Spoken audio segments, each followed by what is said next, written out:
അദ്ദേഹം പരസ്യമായിട്ട് ഉന്നയിച്ച സാഹചര്യത്തിൽ ഞാൻ പരസ്യമായി തന്നെ മറുപടി പറയാൻ പോകുന്നുണ്ട്. അതുകൊണ്ട് രേവന്ത് റെഡ്ഡിയോട് ഡാഷ് മോനെ രേവന്ത മറുപടി വരുന്നുണ്ട് എന്ന് മാത്രമേ ഇപ്പൊ പറയാനുള്ളൂ. ഡാഷ് മോനെ എന്ന് പറഞ്ഞുള്ളൂ. അതിന്റെ അർത്ഥം എന്താ? ഡാഷ് മോനെ എന്ന് പറഞ്ഞു കഴിഞ്ഞാൽ എന്താ അർത്ഥം? അതിന്റെ അർത്ഥം ഒന്നും കൂടി സമനില തെറ്റിയിരിക്കുകയാണ് പുള്ളിക്ക് മൊത്തത്തില്. ഇങ്ങോട്ട് പറഞ്ഞാൽ അങ്ങോട്ടും കിട്ടും.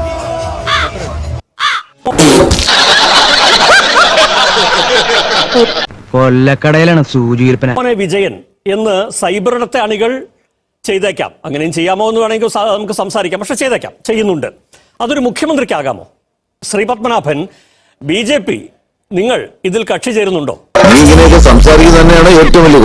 എനിക്ക് നിങ്ങൾ മാധ്യമപ്രവർത്തകരോടുള്ള അപേക്ഷ, ഇതൊന്നും മൈൻഡ് ചെയ്യരുത്. ഏതോ രണ്ട് വ്യക്തികൾ അവര് നടത്തിയ മോശപ്പെട്ട പരാമർശങ്ങൾ നമ്മൾ ചർച്ച ചെയ്യരുത്. അത് വിട്ടേക്കണം. ഏതോ രണ്ട് വ്യക്തികളല്ല, മോശപ്പെട്ട പരാമർശങ്ങൾ താങ്കൾ പറഞ്ഞത് ശരിയാണ്. ഏതോ രണ്ട് വ്യക്തികളല്ല ശ്രീ പത്മനാഭൻ. രണ്ട് വ്യക്തികളല്ലേ, രണ്ട് മനുഷ്യന്മാരല്ലേ? ഭാരിച്ച ചോദ്യം ചോദിച്ച് എന്നെ വെറുതെ ബുദ്ധിമുട്ടിക്കണ്ട. ഈ രാജ്യത്ത് എത്ര മുഖ്യമന്ത്രിമാരുണ്ട്?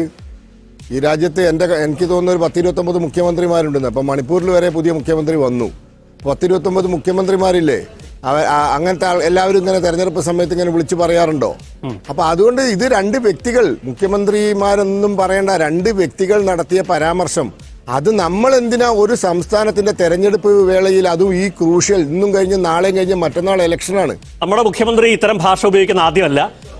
അത് അദ്ദേഹം അതിലൊരു തെറ്റുമില്ല എന്ന് പറയുന്നത് ആദ്യമല്ല.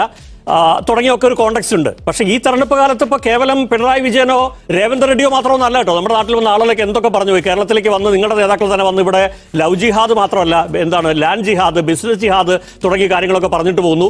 ഇനി എന്താ നിങ്ങൾക്ക് അധികാരം UDF-നെ കിട്ടുന്നെങ്കിൽ അവിടെ 6 ലീഗ് മന്ത്രിമാരുണ്ടാവും, ഒരു ഉപമുഖ്യമന്ത്രി ഉണ്ടാവും എന്നൊക്കെ പറഞ്ഞ് എന്തോ തരത്തിലുള്ള ഫോബിയ പരത്താൻ നടത്തുന്ന നേതാക്കളൊക്കെ നിങ്ങളുടെ പക്ഷത്തുണ്ട്. ഈ ചോദ്യം എന്നത് നല്ല ഭാഷ വേണ്ടേ സംസാരിക്കാൻ? നമ്മൾ എന്താണ് നമ്മുടെ നേതാക്കൾ എന്ന് പ്രതീക്ഷിക്കുന്ന ചോദ്യം ജനറലാണ്. ഇന്ന് ഒരു കോണ്ടക്സ്റ്റ് വന്നത് ഡാഷ് മോനെ രേവന്ത് ആയിപ്പോയെന്നേ ഉള്ളൂ. എങ്ങനെയുണ്ട് വളഞ്ഞു വളഞ്ഞു പറഞ്ഞോ? ഞാൻ പറയുന്നത്, നിങ്ങൾക്ക് ഇഷ്യൂസിന്റെ മുകളിൽ, വിഷയങ്ങളുടെ മുകളിൽ തർക്കമാവാം. ലവ് ജിഹാദിന്റെ മുകളിൽ തർക്കമാവാം. ഉണ്ട്, ഇല്ല, അത് ഉന്നയിക്കാൻ പാടില്ലാത്ത വിഷയമാണ്, പാടുള്ള വിഷയമാണ്, തർക്കമാകാം, അത് വിഷയമാണ്. അതല്ലെങ്കിൽ നിങ്ങൾക്ക് കേരളത്തിൽ നടക്കുന്ന മറ്റു വിഷയങ്ങളെ സംബന്ധിച്ച് തർക്കമാവാം. തർക്കം വിഷയത്തിലാവാം. അതും ശരിയാണല്ലോ.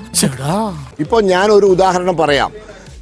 ഇന്ത്യയിൽ ഭാരതീയ ജനതാ പാർട്ടി ഏറ്റവും കൂടുതൽ രാഷ്ട്രീയ കടുത്ത മത്സരം നടത്തുന്ന സംസ്ഥാനം പശ്ചിമ ബംഗാളാണ്. വെസ്റ്റ് ബംഗാളിലാണ് മമതാ ബാനർജിയുടെ തൃണമൂൽ കോൺഗ്രസുമായിട്ടാണ് ഏതാണ്ട് തെരുവ് യുദ്ധ സമാനമായ അന്തരീക്ഷം പലപ്പോഴും അവിടെ ഇലക്ഷൻ സമയത്ത് ഉണ്ടാവാറുണ്ട്. അങ്ങനത്തെ സമയത്ത് ഈ വിഷയം നടക്കുമ്പോൾ നിങ്ങൾ ഒരു കാര്യം പറയണം. മമതാ ബാനർജിയെ പറ്റി നരേന്ദ്രമോദി പറഞ്ഞത് അറിയോ? ഇന്നും എല്ലാ വർഷവും ഒരു പ്രത്യേക അവിടുത്തെ ഉത്സവ സീസണിൽ എനിക്ക് 2 ജോഡി വസ്ത്രങ്ങൾ മമതാ ദീദി കൊടുത്തയക്കും. ഇന്നും ദീദി എനിക്ക് 2 ജോഡി വസ്ത്രങ്ങൾ കൊടുത്തയക്കും ഒരു പ്രത്യേക അവിടുത്തെ ഉത്സവ സീസണിൽ എന്ന് നരേന്ദ്രമോദി പറഞ്ഞു. അപ്പൊ വ്യക്തിപരമായി ബഹുമാനിച്ചുകൊണ്ട് നമുക്ക് വിഷയങ്ങൾ തർക്കിക്കാം. അങ്ങനെ അല്ല, ഇവർ നിലവാരം കുറഞ്ഞ ചർച്ചയാണ് ഇവർ കൊണ്ടുപോകുന്നെങ്കിൽ മാധ്യമങ്ങൾ അത് മനഃപൂർവ്വം മൈൻഡ് ചെയ്യാണ്ട് ഇടണം. ഇതെടുത്ത് ആഘോഷിക്കരുത്, മൈൻഡ് ചെയ്യരുത്.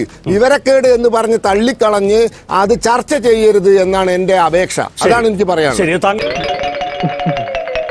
ഒരു മുഖ്യമന്ത്രിക്ക് ഈ ഭാഷ പറ്റുമോ? മുഖ്യമന്ത്രി മറ്റൊരു മുഖ്യമന്ത്രിയെ അത്തരത്തിൽ അഭിസംബോധന ചെയ്യുന്നത് ശരിയാണെന്ന് വിചാരിക്കുന്നില്ല. അത് പക്ഷേ ഒരു സർക്കാസ്റ്റിക് ആയിട്ട് അദ്ദേഹത്തിന്റെ പ്രസംഗത്തിൽ യാദൃശ്യമായിട്ട് അദ്ദേഹം പറഞ്ഞു പോയ ഒരു കാര്യമാണ്. അതൊരു അത്രയും ഒരു കാര്യത്തിൽ അത് കണ്ടാൽ മതി. അതിനപ്പുറത്ത് കേരള മുഖ്യമന്ത്രി പറഞ്ഞത് കുറച്ചുകൂടി കടുത്തു എന്നാണ് ഞാൻ വിചാരിക്കുന്നത്. പിന്നെ ഓരോരുത്തരും അവരവരുടെ നിലവാരത്തിനനുസരിച്ചിട്ട് വിഷയങ്ങളെ അഡ്രസ്സ് ചെയ്യും. അപ്പോൾ പോമോനെ ദിനേശ എന്നുള്ളതിന് പകരം പോമോനെ വിജയ എന്ന് വിളിക്കുന്നത് ഡിബേറ്റുമായി ബന്ധപ്പെട്ട് ഏത് വിഷയത്തെക്കുറിച്ചും വെല്ലുവിളിച്ച് സംസാരിക്കാൻ തയ്യാറാണ്, ചർച്ച ചെയ്യാൻ തയ്യാറാണ്, വികസനത്തെക്കുറിച്ചിട്ട് ഡിബേറ്റ് ചെയ്യാൻ തയ്യാറാണെന്നൊക്കെ പറഞ്ഞിട്ട് ഈ തെരഞ്ഞെടുപ്പിന്റെ റിസൾട്ട് UDF-ന് അനുകൂലമായിരിക്കും എന്നുള്ള രീതിയിലൊക്കെയാണ് അദ്ദേഹം അതിനെ പറഞ്ഞത്. അതിന് പകരം ഡാഷ് മോനെ എന്ന് വിളിക്കുമ്പോൾ അത് ഓരോരുത്തരും അവരവരുടേതായ രീതിക്ക് കനത്തിന് പറയുന്നു എന്ന് വിചാരിച്ചാൽ മതി. പരന്നറിയുന്നും പരമനാറിയുന്നും ചെറ്റയെന്നും മറ്റ് ചാരുതയുള്ള ചെറ്റത്തരമെന്നൊക്കെ പറയുന്നത് പോലെ, നികൃഷ്ടജീവി എന്നൊക്കെ പറയുന്നത് പോലെ ഒരു ഡാഷ് മോൻ എന്ന് വിചാരിച്ചാൽ മാത്രം മതി. അതിനപ്പുറത്ത് അത് ഓരോരുത്തരുടെയും വാക്കുകൾ കൊണ്ടാണ് ഓരോരുത്തരും അളക്കപ്പെടേണ്ടതെന്നാണ് ഞാൻ വിചാരിക്കുന്നത്. സുരേഷ് കുമാർ, ഡാഷ് മോന് രേവന്തേ, ഇത് എന്ത് ഭാഷയാണ് ശരിക്കും? താങ്കൾ CPM-ന്റെ ലീഡർമാരിൽ ഒരാളാണ്. താങ്കൾ വ്യക്തിപരമായിട്ട് ഇങ്ങനൊരു ഭാഷയോട് യോജിക്കുന്നുണ്ടോ? ഒരു സംസ്ഥാനത്ത് തെരഞ്ഞെടുപ്പ് പ്രചരണത്തിനായി എത്തിച്ചേരുന്നൊരു മുഖ്യമന്ത്രി ആ സംസ്ഥാനത്തെ മുഖ്യമന്ത്രിയെ അഭിസംബോധന ചെയ്ത രീതിയാണ്.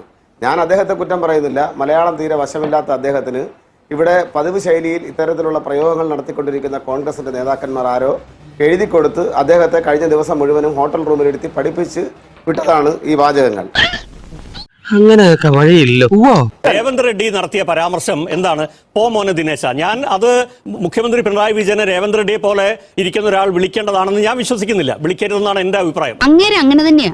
കെട്ടിയാലും കടിക്കും, കെട്ടിയില്ലെങ്കിലും കടിക്കും. പക്ഷെ എന്റെ അഭിപ്രായത്തിന്റെ വിലയല്ല ഞാൻ പറയുന്നത്. പക്ഷെ അദ്ദേഹം വിളിക്കുമ്പോഴും അത് മലയാളത്തിൽ ഏറെ സെലിബ്രേറ്റ് ചെയ്യപ്പെട്ട ഒരു പരാമർശമാണ്, പ്രയോഗമാണ്. അത് ആ സിനിമയിൽ പോലും ഒരു തെറി അഭിഷേകമായിട്ടല്ല വരുന്നത്. പക്ഷേ നമ്മുടെ മുഖ്യമന്ത്രി എന്താണ് രേവന്ത് റെഡ്ഡി ഇന്ത്യയിലെ മറ്റൊരു മുഖ്യമന്ത്രിക്ക് ഇന്ത്യയിലെ ഏക കമ്മ്യൂണിസ്റ്റ് മുഖ്യമന്ത്രിയുടെ നാവിൽ നിന്ന് വന്ന ഭാഷയോ? രേവന്ത് റെഡ്ഡി ബഹുമാനപ്പെട്ട തെലങ്കാന മുഖ്യമന്ത്രി കേരളത്തിന്റെ മുഖ്യമന്ത്രിയെ വിളിച്ചത് നീ പോ മോനെ വിജയ എന്നാണ്.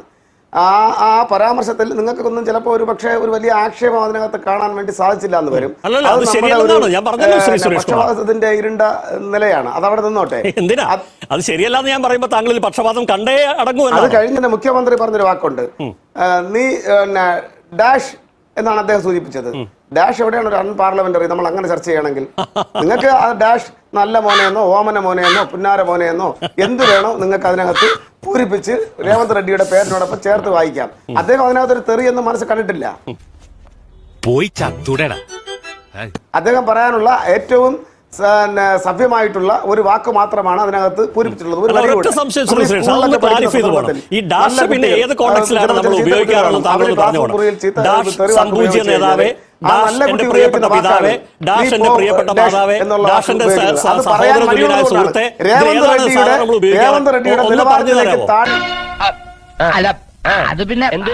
ഇപ്പോ അദ്ദേഹം നമ്മുടെ പാർട്ടിയെ വഞ്ചിച്ച് അധികാരത്തിന്റെ ത്വരമൂത്ത് ആ കോൺഗ്രസിലേക്ക് പാളയത്തിലേക്ക് പോയ ജി സുധാകരനെ പ്രയോഗിച്ചതിന്റെ വാക്ക് പ്രയോഗിച്ചിരുന്നുവെങ്കിൽ ഇന്ന് നിങ്ങൾ ഇങ്ങനെ ആയിരിക്കില്ല ചർച്ച ചെയ്യുന്നത്.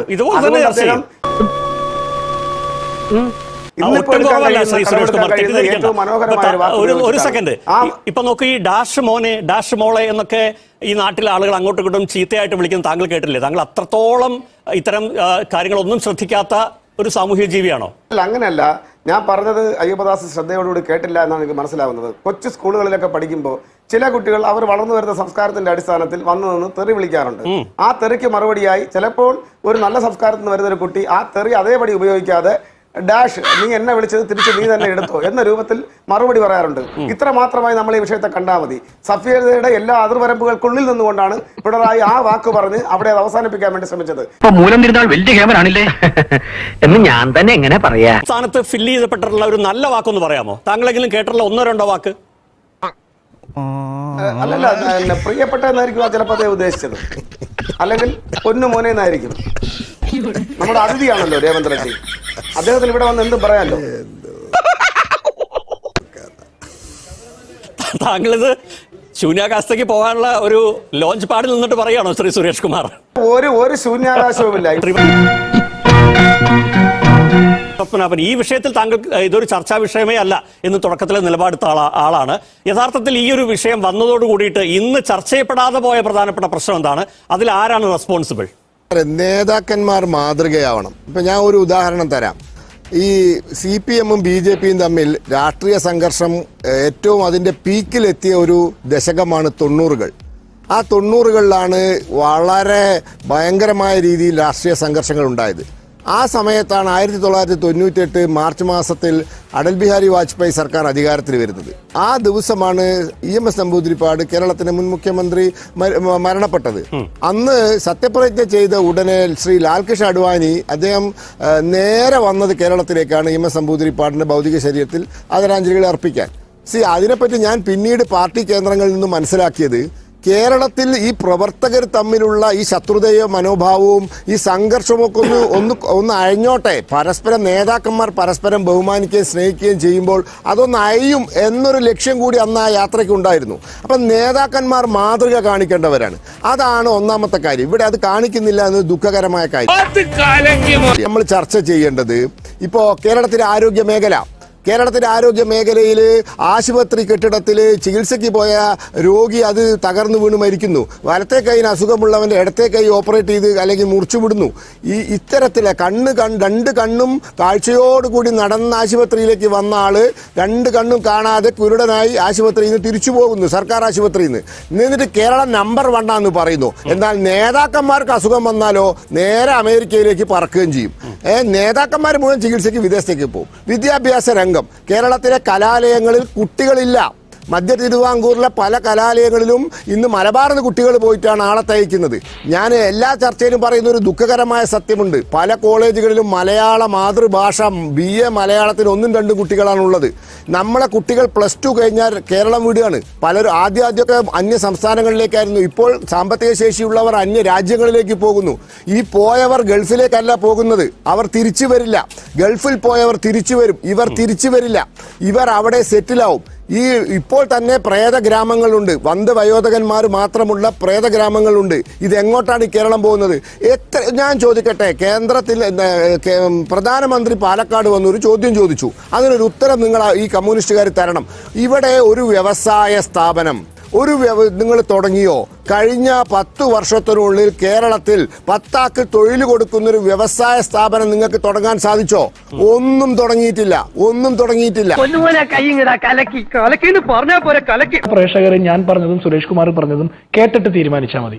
ഇവിടെ MM മണി പറഞ്ഞതോ അല്ലെങ്കിൽ A വിജയരാഘവൻ പറഞ്ഞതോ VS അച്യുതാനന്ദൻ മുൻപ് പറഞ്ഞിട്ടുള്ളതോ പിണറായി വിജയൻ തന്നെ പലവട്ടം പറഞ്ഞിട്ടുള്ളതോ ഇവരുടെ യുവതാരകമായിട്ടുള്ള ആർഷോ ASFലെ വനിതാ സഭയുടെ പുറത്ത് ചവിട്ടിയിട്ട് പറഞ്ഞതോ അതൊന്നും ജനാധിപത്യത്തിന് ചേർന്ന മാതൃകാപരമായ പരാമർശങ്ങളല്ല എന്ന് ഓർമ്മപ്പെടുത്തിക്കൊണ്ട് ഇതിന്റെ തുടക്കമാണ് സുരേഷ് കുമാർ ചോദിക്കുന്നത്.